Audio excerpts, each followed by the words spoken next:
not a member and you want to come to the pool, this again, not come to a party where I just want to come swim or whatever. This is the pool, the courts, and the track. Like I want to come play ball and I'm not a member, I just want to come shoot around, whatever, splash pad.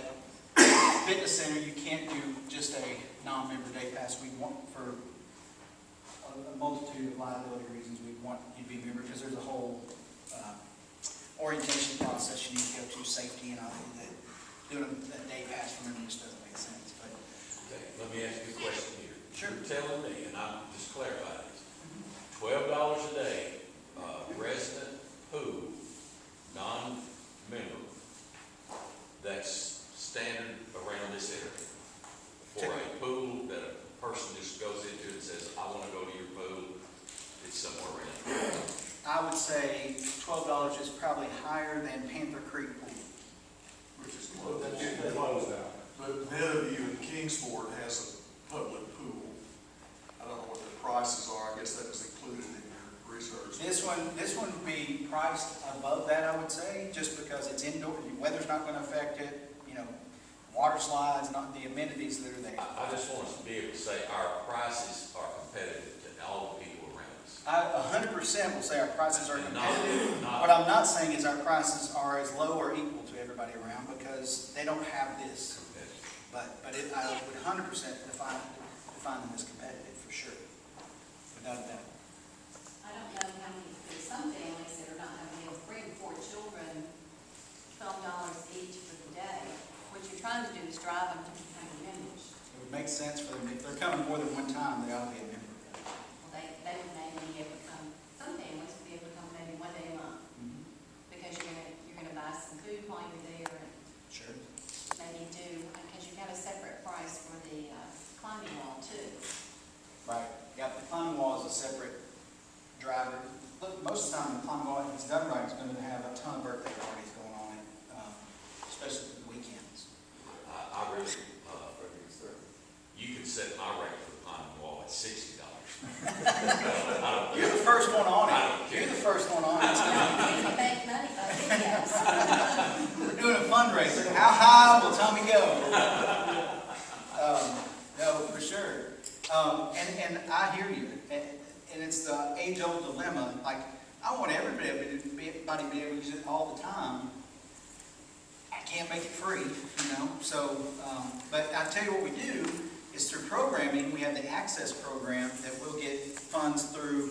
We have a partnership with Nike and Under Armour and ESPN and all that we're part of through the Aspen Institute for Sport, that they all put money into a pool that you can get grants from to allow people who can't afford to play to have access to sports.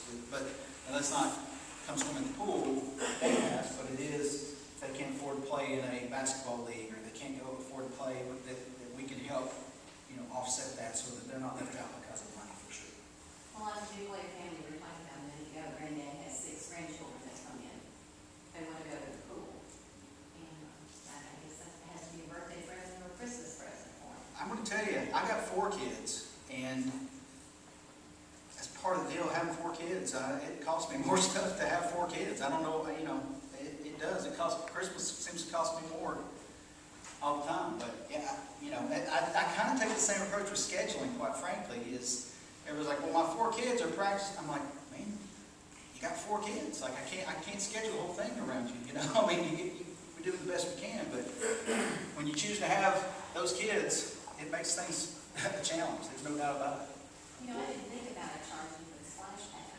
I just thought that was a unique feature to the outside that you may take part in. Huge liability on the splash pad. There'll be more, I will tell you, there'll be more people get hurt on the splash pad than anything in this facility.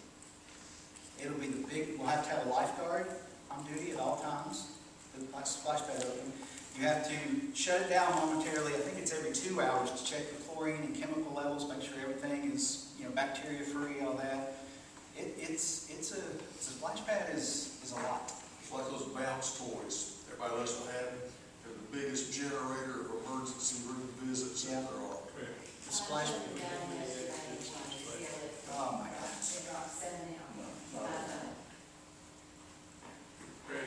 Craig says they don't have any in our public splash pads. Yes, we ours have been pretty well, but Yeah, there's a lot of amenities in this one for whatever reason. There's a lot of different features there, but, and there's not, should be a ton of injuries anywhere. I mean, other than just normal stuff like twisting an ankle, but it's, the point being, you can't just have it open and let people just run crazy with it. It's running through and busting heads and knocking teeth out and silliness like that, because they get excited, right? It's crazy time. How will you control that, wristbands or, Yeah, we'll have them check in and we'll do a wristband there so the lifeguard can see that they you know, checked in.